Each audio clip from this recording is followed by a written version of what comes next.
ഇന്ന് നമ്മുടെ ജോസഫ് ചേട്ടൻ എന്ന് ഒരുക്കിയപ്പോ യഥാർത്ഥത്തിൽ ആ മനുഷ്യന്റെ മനസ്സിൽ നിന്ന് വന്ന തിളക്കം വെളിച്ചം ഇതാണ് യഥാർത്ഥത്തിൽ ഈ പുനർജീവന്റെ ആത്മീയ ശുശ്രൂഷ. രോഗശാന്തി എന്നുള്ളത് ലഭിക്കുന്നത് തന്നെ ആ ആത്മീയമായ അവരുടെ ഉണർവിലാണ്. ഒരു രോഗി തളർന്നു കിടക്കുമ്പോഴാണ് അവൻ രോഗിയായി മാറുന്നത്. അതിൽ നിന്ന് അതിനെ രൂപാന്തരപ്പെടുക്കുന്ന ഇപ്പൊ മുടി വെട്ടി കുളിപ്പിച്ച് ഇപ്പൊ വന്നിട്ട് 10-12 ദിവസമായി. ഇപ്പൊ കാലിന് പ്ലാസ്റ്റിക് മാറണമായിരിക്കും ഒന്ന് കെയർ ചെയ്യാൻ വേണ്ടി വന്നതാണ്. അവനൊപ്പം തന്നെ അതിൻ്റെ ആളും കൂടെയുണ്ട്, പയ്യൻ. അപ്പൊ അവരിവിടെ വന്ന് താമസം തുടങ്ങി. ഒരാഴ്ച 2 ആഴ്ച, ഒരു മാക്സിമം 2 മാസം, 2 ആഴ്ച എന്നുകൊണ്ടാണ് വന്നിരിക്കുന്നതെങ്കിലും സമയാനുസൃതം ആളുടെ ഇടത്ത് കാലിനാണ് പ്ലാസ്റ്റർ ഇട്ടിരിക്കുന്നത്. വലത്ത് കാല് ശരീരം പ്രായം കൊണ്ടും ശരീരം കൊണ്ടൊക്കെ ഇതായതുകൊണ്ടും ബാക്കില് മെഡിക്കൽ കോളേജിൽ ഡിസ്ചാർജ് ചെയ്ത് വരുമ്പോൾ ബെഡ് സോർ ഉണ്ടായിരുന്നു. അത് ഇത്തിരി കൂടുതലായിരുന്നു. ഇപ്പോൾ ഈ പറഞ്ഞ ദിവസങ്ങളിൽ ഞാൻ മുനിസിപ്പൽ ഹോസ്പിറ്റൽ ഡോക്ടറെ കണ്ടു, ആന്റിബയോട്ടിക് എടുത്തു, ഡ്രസ്സിങ് കഴിച്ചു, കണ്ടിന്യൂഷൻ ഡ്രസ്സിങ് അതേപോലെ കൂടെ നടത്തിക്കൊണ്ടിരിക്കുന്നു. അതിലുപരി ആ വ്യക്തിക്ക് കൊടുക്കുന്ന ഒരു പരിചരണത്തില് നമുക്ക് ലഭിക്കുന്ന വലിയ സ്നേഹമുണ്ട്. കൂട്ടായിട്ട് അത് പ്രവർത്തിക്കുമ്പോൾ ഇതിപ്പോ ഇന്ന് 2-3 ദിവസം അയാളെ മാറി മാറി ദിവസങ്ങൾ ഗ്യാപ്പ് ഇട്ടിട്ട് കുളിപ്പിക്കുന്നു. സാധാരണ തുടക്കയിലാണ് ഇങ്ങനത്തെ രോഗികളെ ചെയ്യുന്നത്.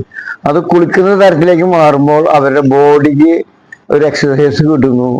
അവരുടെ മലമൂത്ര വിസർജനങ്ങൾക്കൊക്കെ സാഹചര്യം കൂടുതലായിട്ട് ലഭിക്കുന്നു. ബെഡ് സോർ മേഖലയിൽ നിന്ന് അവർക്ക് വീണ്ടും വരാതിരിക്കാനായിട്ട് അവസരം ലഭിക്കുന്നു. എയർ ബെഡിൽ കിടത്തിയിട്ടാണ് നമ്മൾ അവരെ പരിചരിക്കുന്നത്. ഒപ്പം ഇവിടെ കടന്നു വരുന്നവർക്കും അതൊരു ചൈതന്യം മാറി യഥാർത്ഥത്തിൽ ത്യാഗത്തോടെ, പരിത്യാഗത്തോടെ, പ്രായശ്ചിത്തത്തോടെ അനുദിന ദിവസം കുർബാനയിലൂടെ ഞാൻ സമർപ്പിച്ചിട്ടാണ് ജീവിക്കുന്നത്. ആ സമർപ്പണം ജീവിതം ഇങ്ങനെയുള്ള ശുശ്രൂഷകളിലേക്ക് കടന്നു ചെല്ലുമ്പോൾ യഥാർത്ഥത്തിൽ ഞാൻ തന്നെ അത്ഭുതപ്പെടും തരത്തില് സൗഖ്യം ലഭിക്കുന്നത് കാണാനായിട്ട് സാധിക്കും.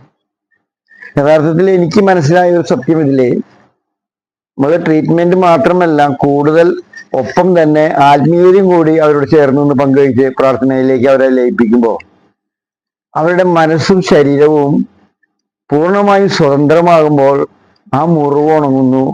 അവർ കൂടുതൽ ആകാംക്ഷഭരിതരാകുന്നു.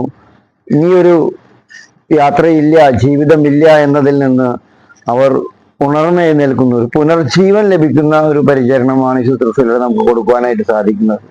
അതിലൂടെ അവർക്ക് അവരുടെ ആത്മീയവും ശാരീരികവും വളർച്ച ഇനിയുള്ള കാലം മറ്റുള്ളവർക്ക് വേണ്ടി സേവനം ചെയ്യുന്ന ഒരു പൂർണ്ണതയിലേക്ക് വളർത്തിയെടുക്കുമ്പോൾ അവർ മാത്രമല്ല, കൂടുതൽ എണ്ണിയാ തീരാത്ത ആളുകളെ ഒരു മിഷനായിട്ട് ജപമാല പോലെ കോർത്തിണക്കുവാനായിട്ട് ഈ പുനർജീവന്റെ ഈ വേറിട്ട യാത്രയിലൂടെ പരിശുദ്ധമ്മയുടെ മധ്യസ്ഥയോടെ തിരുകുടുംബ സാന്നിധ്യത്തിലേക്ക് അത് മാറ്റിയെടുക്കാനായിട്ട് പലപ്പോഴും സാധിക്കും.